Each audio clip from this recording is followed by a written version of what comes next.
Welcome back to another exciting day of ancient Greek, biblical Greek. And today we're going to learn something new. We're going to jump to Matthew 1:1. Matthew chapter 1, verse 1. And this is the very beginning of the New Testament. And we're going to learn about a pretty important fellow named Jesus. Pretty important character to the New Testament. And we're going to learn how to write his name. First, I'll show you in the letters we've been using so far. Iota, Eta, Sigma, Omicron, Upsilon. And that would spell Iesu. So say Iesu. But that's all lowercase letters, and so oftentimes we'll see a capital iota at the beginning instead, like we capitalize names in English.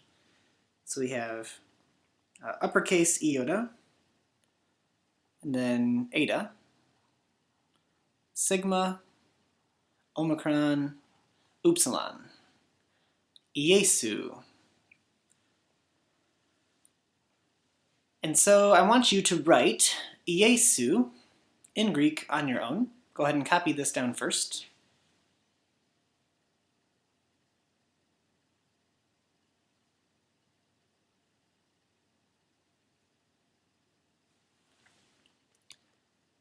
And then I'm going to erase it, and I want you to write it from memory. So cover up anything that you've written already, and don't look at it. And then write Iesu on your own.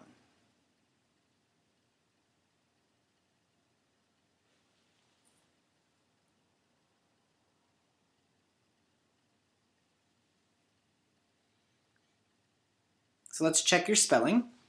Iota, or iota. I prefer to say iota. Iota, eta, sigma, omicron, upsilon. One more time, let's have a look. Iota, capital iota, eta, sigma, omicron, upsilon. And we have Iesu. Iesu. Okay, now we're going to write it all in uppercase letters. So I'm going to give you the lowercase versions here. Iota, epsilon, sigma, omicron, upsilon. And I realize I used a lowercase iota here. That's so I can compare the whole thing to the uppercase letters here. And I'm going to write it a little bigger so it's clear to see. Notice that the iota here has the two horizontal lines there. Notice that they're not real big like this, not like a large letter I. Some people do their large letter I like this, but oftentimes we see it much bigger like that. I don't want it to be large. This will be some of the little details that help differentiate your Greek writing from your English writing when they're similar. Okay, so there's our capital iota. And then capital eta is like an H. This is where we get our letter H from. But it'll be connected right here. And as much as possible, we try to line these notches up here so that they're kind of in line with each other. So that way our writing looks consistent all the way across. So capital iota, capital eta. Let's write those two again from the beginning. So write a capital iota, like this. And then capital eta,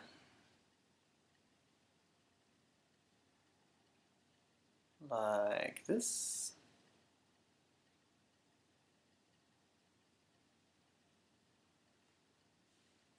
And then capital sigma. We're going to write capital sigma here. And this is going to work kind of like this. You have a line that goes over, and we go up at an angle, and then back at an angle, and then a line that goes over. And these have two little dashes that kind of point up like that. Up and down. Notice that they don't go straight up and down, not like this, but rather they kind of point inward. And these are not the most important little marks, but I just want you to know that they're there. So that is the same as our sigma, capital sigma. So go ahead and write a capital sigma on your own. Line over, line up to the middle, back to the middle, straight over, and then little flourish marks. So we have iota, eta, sigma, and then omicron. This is the capital omicron, looks just like an O.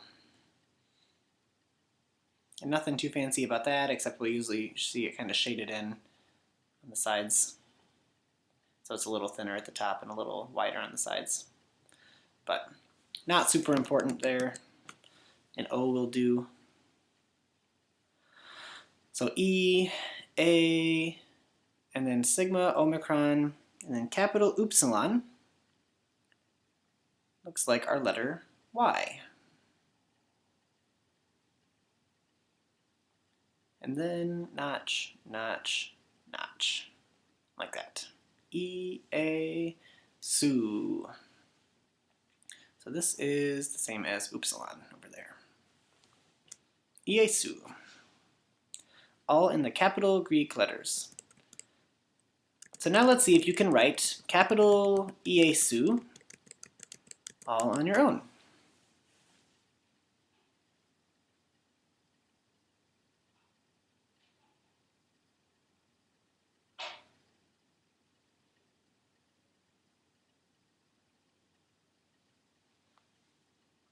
So we have capital iota, capital eta,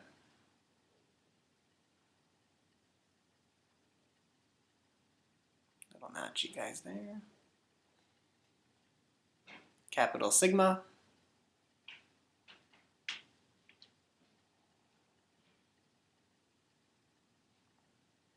notches pointing forward there, adjust that a little bit here. Capital omicron, and capital upsilon.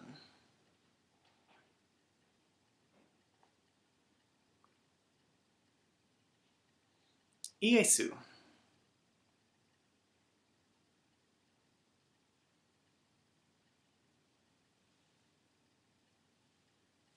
Now there's one other way we could go about writing these capital letters, and that is to save all the notches for the end to line it up. So watch how I do it this time. I'm just going to write iota,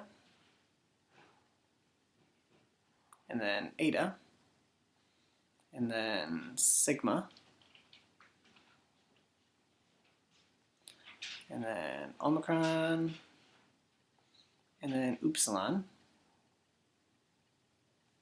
And then I can go in and line all these up on the bottom notches there, like that, and then all the top notches, like this, up. And this just makes sure that it's all in a nice straight line, kind of like we talked about before, like that. So if we did it well, it'll kind of line up. And this is a way that you can keep your words drawn in a straight line across the page and help line it up so it's easier to see in a world that existed before lined paper. Nowadays we have lines on our paper, thin blue lines usually that kind of go across like this that we know that we're supposed to line up to. But in a world before that, this is how they kept things straight. And our letters in English have these little notches too, which serve the same sort of purpose. So that's how we line it up, and that is the word for Jesus right there. in the Greek, J-E-S-U-S, although it doesn't line up to those letters at all. It's just the translation for Jesus. So there we go. That's the beginning of Matthew 1:1. Good job writing your uppercase and lowercase word Jesus. And we'll be back tomorrow to learn more from Matthew 1:1. Good job. Smiley face.